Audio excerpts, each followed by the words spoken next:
नमस्कार दोस्तों, स्वागत है आपके अपने यूट्यूब चैनल आइडियल अड्डा में। दोस्तों आज की इस वीडियो में बात करेंगे एजुटेरिया के 5000 प्लस एमसीक्यू के प्रैक्टिस सेट नंबर 11 के बारे में। तो आइए शुरू करते हैं। आज का पहला प्रश्न है, भारत में लोकतंत्र इस तथ्य पर आधारित है कि इसका सही ऑप्शन होगा जनता को सरकारों को चुनने तथा बदलने का अधिकार प्राप्त है।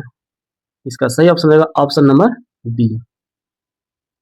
ऑप्शन नंबर बी, जनता को सरकारों को चुनने तथा बदलने का अधिकार प्राप्त है। अगला प्रश्न है, भारत में संसदीय सरकार की निम्नलिखित विशेषताएं हैं। तो संसदीय सरकार की क्या विशेषता है? इसका सही ऑप्शन हो जाएगा बगैर सांसद बने कोई व्यक्ति केवल 6 माह तक मंत्री पद पर रह सकता है। यह विशेषता है। तो इसका सही ऑप्शन होगा ऑप्शन नंबर डी। पहला दिया है कि मंत्रिपरिषद सामूहिक रूप से उच्च सदन के प्रति उत्तरदायी होती है। मंत्री अपना पद संभालने से पहले लोकसभा अध्यक्ष के समक्ष शपथ लेता है और भारत में राष्ट्रपति वास्तविक कार्यपालक होता है। इसमें सही ऑप्शन होगा ऑप्शन नंबर डी। केवल 2 सही है।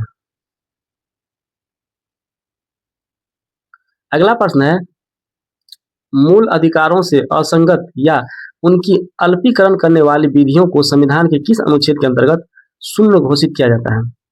इसका सही ऑप्शन होगा ऑप्शन नंबर ए, अनुच्छेद 13 के तहत। अनुच्छेद 13 के तहत मूल अधिकारों से असंगत या उनकी अल्पीकरण करने वाली विधियों को संविधान के किस अनुच्छेद के अंतर्गत शून्य घोषित किया जाता है? अनुच्छेद 13 के अंतर्गत। अगला प्रश्न है, भारत के संविधान में अंतर्राष्ट्रीय शांति और सुरक्षा की अभिवृत्ति निम्नलिखित में से कहाँ उल्लेखित है? भारतीय संविधान में अंतर्राष्ट्रीय शांति और सुरक्षा। इसका सही ऑप्शन होगा ऑप्शन नंबर सी, संविधान के राज्य के नीति निर्देशक तत्व में। इसका सही ऑप्शन होगा ऑप्शन नंबर सी, संविधान के राज्य के नीति निर्देशक तत्व में।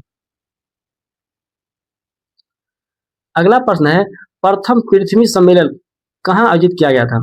तो प्रथम पृथ्वी सम्मेलन आयोजित किया गया था रियो डी जेनेरियो में। इसका सही ऑप्शन होगा option number B, Rio de Janeiro. अगला प्रश्न है, किस महाद्वीप को मानव जाति का जन्म स्थल माना जाता है? मानव जाति का जन्म स्थल किस महाद्वीप को माना जाता है? इसका सही ऑप्शन हो जाएगा ऑप्शन नंबर डी, अफ्रीका को। अगला प्रश्न है, प्रमुख पर्वत एवं उसके सर्वोच्च बिंदु का सही मिलान कोण नहीं है? इसका सही ऑप्शन हो जाएगा option number D, Alps Elbrus. इसका सही मिलान नहीं है। हिमालय पर्वत की माउंट एवरेस्ट सबसे ऊंची चोटी, एंडीज का एकांका कुआ, रॉकी का माउंट बेरी इल्बर्ट। निम्न में कौन सा ग्रह बिना उपग्रह के हैं? इसका सही ऑप्शन होगा ऑप्शन नंबर सी, 1 और 4, शुक्र और बुध। शुक्र और बुध के पास कोई उपग्रह नहीं है। इसका सही ऑप्शन हो जाएगा ऑप्शन नंबर सी, केवल 1 और 4। शुक्र और बुध के पास जो कोई अपना उपग्रह नहीं है। ग्लोब पर किस वृत्त को बृहत वृत्त कहा जाता है? तो ग्लोब पर जो है विषुवत रेखा को बृहत वृत्त कहा जाता है। इसका सही ऑप्शन होगा ऑप्शन नंबर सी, विषुवत रेखा को बृहत वृत्त कहा जाता है। अगला प्रश्न है, यूएसए के राज्य में सिलिकॉन वैली अवस्थित है। तो सिलिकॉन वैली कहाँ अवस्थित है? तो सिलिकॉन वैली है कैलिफोर्निया में। इसका सही ऑप्शन होगा ऑप्शन नंबर सी, कैलिफोर्निया में। अगला प्रश्न है, इलेक्ट्रोमैग्नेटिक तरंगें कैसे बनती है? तो इलेक्ट्रोमैग्नेटिक तरंगें बनती है फोटोन की गति के कारण। इसका सही ऑप्शन होगा ऑप्शन नंबर ए, फोटोन के गति के कारण। अगला प्रश्न है, संगोला की संधि कब हुई थी? संगोला की संधि, एक है संगोली की संधि, है संगोला की संधि। इसका सही ऑप्शन होगा ऑप्शन नंबर सी, 1750 में हुआ था संगोला की संधि। आप लोग कमेंट करके बताएं कि संगोली की संधि कब हुई थी। संगोली की संधि बीपीएससी टीआरई 3 में पूछा गया है। अगला प्रश्न है, सूची 1 को सूची 2 से सिमुलेट करने वाला।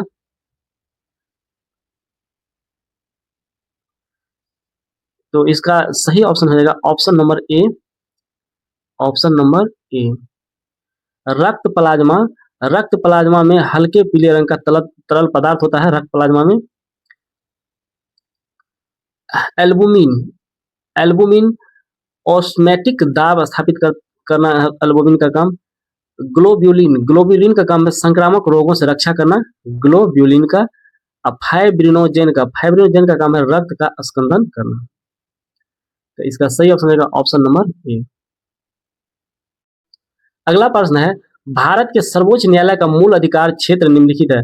तो भारत के सर्वोच्च न्यायालय का मूल अधिकार क्षेत्र है भारत सरकार और एक या अधिक राज्यों के बीच विवाद।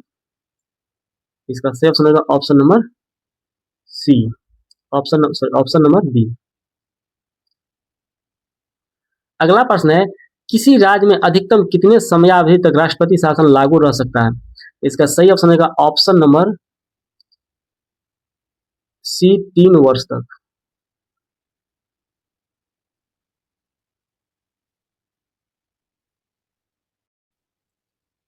इसका सही ऑप्शन रहेगा ऑप्शन नंबर सी, 3 वर्ष तक। अगला प्रश्न है चेलना एवं बिंबिसार के विवाह का विवरण मिलता है। चेलना और बिंबिसार के विवाह का विवरण किसमें मिलता है। इसका सही ऑप्शन रहेगा ललित विस्तार में, ऑप्शन नंबर सी, ललित विस्तार में। अगला प्रश्न है एकमात्र बौद्ध सभा जिसका आयोजन बिहार में नहीं किया गया। इसका सही ऑप्शन रहेगा ऑप्शन नंबर डी, चतुर्थ बौद्ध विहार, जो कि कुंडलवन कश्मीर में हुआ था। अगला प्रश्न है भारत में हीरा धारण करने वाला क्षेत्र कौन सा रॉक सिस्टम है। इसका सही ऑप्शन रहेगा option number B, Vindhyan rock system. अगला प्रश्न है प्रथम जैन सभा का आयोजन कहाँ किया गया था। तो प्रथम जैन सभा का आयोजन पाटलिपुत्र में किया गया था। इसका सही ऑप्शन रहेगा ऑप्शन नंबर बी, पाटलिपुत्र में। अगला प्रश्न है किस वंश के शासकों ने ब्राह्मणों एवं बौद्ध भिक्षुओं को भूमि अनुदान देने की प्रथा प्रारंभ की। इसका सही ऑप्शन रहेगा ऑप्शन नंबर सी, सातवाहन वंश में। इसका सही ऑप्शन होगा ऑप्शन सी, सातवाहन वंश। अगला प्रश्न है एल्काइन का आणविक सूत्र होता है। एल्काइन का आणविक सूत्र होता है CnH2n-2। इसका सही ऑप्शन रहेगा ऑप्शन नंबर सी, CnH2n-2। अगला प्रश्न है कोशिका विभाजन के किस अवस्था में क्रोमोसोम स्पष्ट दिखाई देता है। इसका सही ऑप्शन रहेगा ऑप्शन नंबर बी, मध्यावस्था में, ऑप्शन नंबर बी, मध्यावस्था में। अगला प्रश्न है गुरुत्वाकर्षण नियतांक का विमीय सूत्र क्या है। इसका सही ऑप्शन है ऑप्शन नंबर बी, m-1l3t-2। इसका सही ऑप्शन है ऑप्शन नंबर बी। अगला प्रश्न है पेंटागोनिया मरुस्थल किस महादेश में स्थित है। पेंटागोनिया मरुस्थल, इसका सही ऑप्शन है ऑप्शन नंबर बी, दक्षिण अमेरिका में। पेंटागोनिया मरुस्थल कहाँ है, दक्षिण अमेरिका में। अगला प्रश्न है फॉकलैंड की जलधारा किस प्रकार की जलधारा है। फॉकलैंड की जलधारा जो है किस प्रकार की जलधारा है, तो ये ठंडी जलधारा है। इसका सही ऑप्शन है ऑप्शन नंबर बी, ठंडी जलधारा। अगला प्रश्न है डीएनए की श्रृंखला बंधी होती है। डीएनए की श्रृंखला बंधी होती है ऑप्शन डी, हाइड्रोजन बंध से। इसका सही ऑप्शन है ऑप्शन नंबर डी, हाइड्रोजन बंध से। डीएनए की श्रृंखला बंधी होती है किससे, हाइड्रोजन बंध से। अगला प्रश्न है कौन सा पदार्थ पौधों के लिए एक सूक्ष्म पोषक होता है। तो कौन सा पदार्थ पौधों के लिए एक सूक्ष्म पोषक होता है। इसका सही ऑप्शन है option number D, boron, option number D, boron. अगला प्रश्न है थ्रोम्बिन का काम है। थ्रोम्बिन का क्या काम है, तो थ्रोम्बिन का काम है रक्त जमने में मदद करना। इसका सही ऑप्शन है ऑप्शन नंबर बी, रक्त जमने में थ्रोम्बिन का काम है।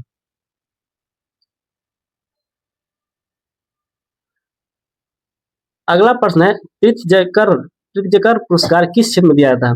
इसका सही ऑप्शन है ऑप्शन नंबर सी, वास्तुकला के क्षेत्र में, वास्तुकला के क्षेत्र में।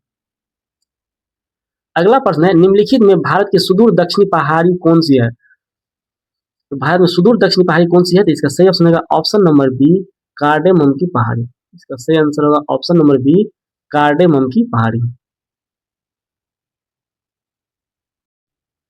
अगला प्रश्न है किस संविधान संशोधन अधिनियम द्वारा यह प्रावधान किया गया कि राष्ट्रपति राष्ट्रीय आपातकाल की घोषणा केवल मंत्रिमंडल की लिखित सिफारिश प्राप्त होने पर ही कर सकता है। इसका सही ऑप्शन है ऑप्शन नंबर बी, 44वें संविधान संशोधन द्वारा, ऑप्शन नंबर बी, 44वें संविधान संशोधन द्वारा। अगला प्रश्न है नाबार्ड की स्थापना किस समिति की अनुशंसा पर की गई।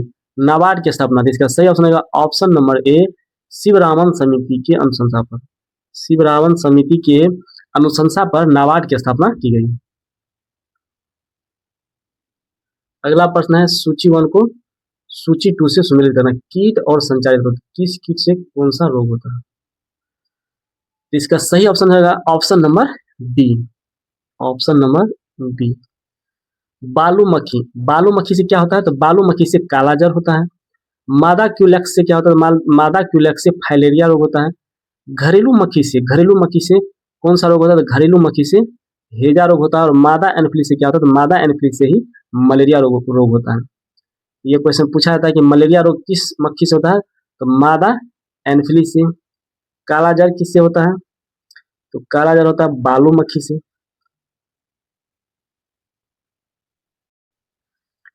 किस वायसराय के कार्यकाल के दौरान श्वेत विद्रोह हुआ था? इसका सही ऑप्शन होगा option number B. Lord Ripon के समय श्वेत विद्रोह हुआ था। लॉर्ड रिपन के समय। अगला प्रश्न है, कांग्रेसी नेताओं द्वारा मॉन्टेग्यू चेम्सफोर्ड रिपोर्ट की निंदा करने पर कई नरमपंथियों ने पार्टी छोड़कर निम्न में से कौन सी पार्टी का गठन किया? इसका सही ऑप्शन होगा option number C. Indian National Liberal Federation. Indian National Liberal Federation. अगला प्रश्न, निम्नलिखित में से किसने वार्नाकुलर प्रेस एक्ट निरस्त किया था? इसका सही ऑप्शन होगा option number B. Lord Ripon ने। आपको कमेंट करके बताइए कि वार्नाकुलर प्रेस एक्ट किस गवर्नर जनरल ने लाया था?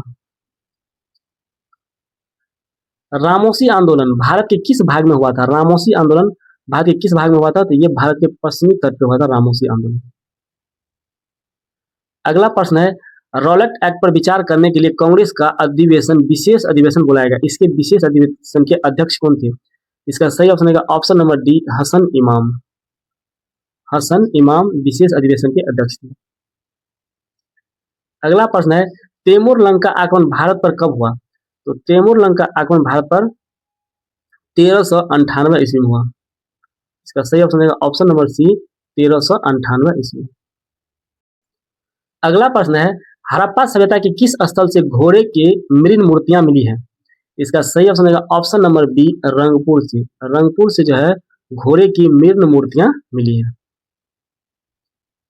अगला प्रश्न है, वैदिक काल में सोम देवता को किससे संबंधित माना जाता है? तो वैदिक काल में सोम देवता को वनस्पति के देवता के रूप में जाना जाता है। इसका सही ऑप्शन है ऑप्शन नंबर सी। वनस्पति के देवता। जैन धर्म के तीसरे तीर्थकर थे। जैन धर्म के तीसरे तीर्थकर कौन थे? इसका सही ऑप्शन है option number D. Sambhavnath. Jain धर्म के तीसरे तीर्थकर थे संभवनाथ। अगला प्रश्न है, किस सुल्तान के काल में खालसा भूमि अधिक पैमाने पर विकसित हुई? इसका सही ऑप्शन है option number B. Alauddin Khilji के समय। अलाउद्दीन खिलजी के समय जो है खालसा भूमि अधिक पैमाने पर जो है विकसित हुआ। अगला प्रश्न है, तबकाते नासरी के लेखक कौन थे? तबकाते नासरी के लेखक कौन थे? मिनहाज उज सिराज। इसका सही ऑप्शन है ऑप्शन नंबर सी। मिनहाज उज सिराज। अगला प्रश्न है, हीमोसाइटोमीटर का प्रयोग किसके लिए किया जाता है? हीमोसाइटोमीटर। इसका सही ऑप्शन है रक्त कोशिकाओं की गिनती के लिए। इसका सही ऑप्शन है ऑप्शन नंबर सी। रक्त कोशिकाओं की गिनती के लिए। अगला प्रश्न है, एक डायनेमो जिसे बिजली उत्पन्न करने के लिए जाना जाता है वास्तव में क्या कार्य है? डायनेमो का क्या कार्य है?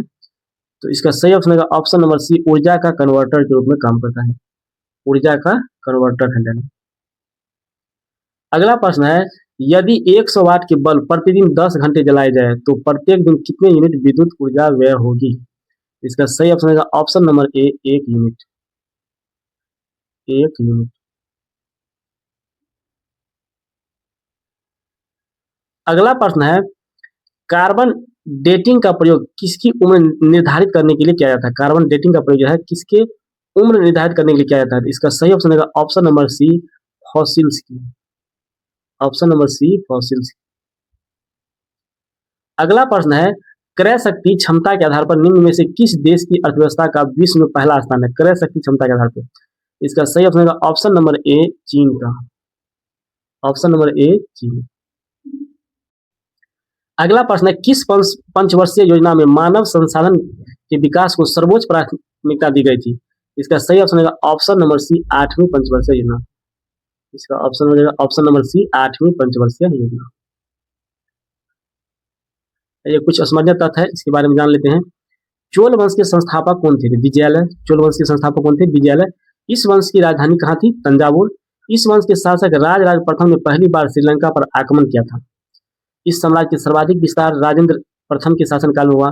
राजेंद्र प्रथम ने गंगेकोंड चोल की उपाधि धारण की थी। यह क्वेश्चन पूछा गया कि कोंड चोल की जो है उपाधि किस चोल शासक ने धारण की थी, तो राजेंद्र प्रथम ने। स्थानीय स्वशासन इस वंश की प्रमुख विशेषता थी। चोल वंश की प्रमुख विशेषता की थी, कई बार क्वेश्चन पूछा गया है, तो इसका प्रमुख विशेषता था चोल वंश का स्थानीय स्वशासन। प्रसिद्ध नटराज की मूर्ति का संबंध इसी वंश से, नटराज की मूर्ति जो है चोल वंश के शासक ने ही बनाया था। राजपूत वंश के संस्थापक थे दंतिदुर्ग। इस वंश की राजधानी थी मान्यखेत। इस वंश के प्रमुख शासक कृष्ण प्रथम, कृष्ण द्वितीय अमोघ वर्ष हुए।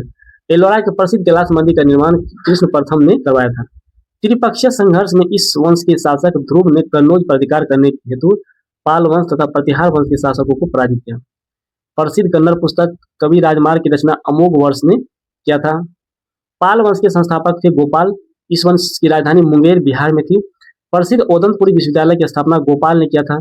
इस वंश के शासक देवपाल ने ओदंतपुरी में बौद्ध मठ का निर्माण कराया था। ओदंतपुरी में बौद्ध मठ का निर्माण किसने करवाया था, तो देवपाल ने।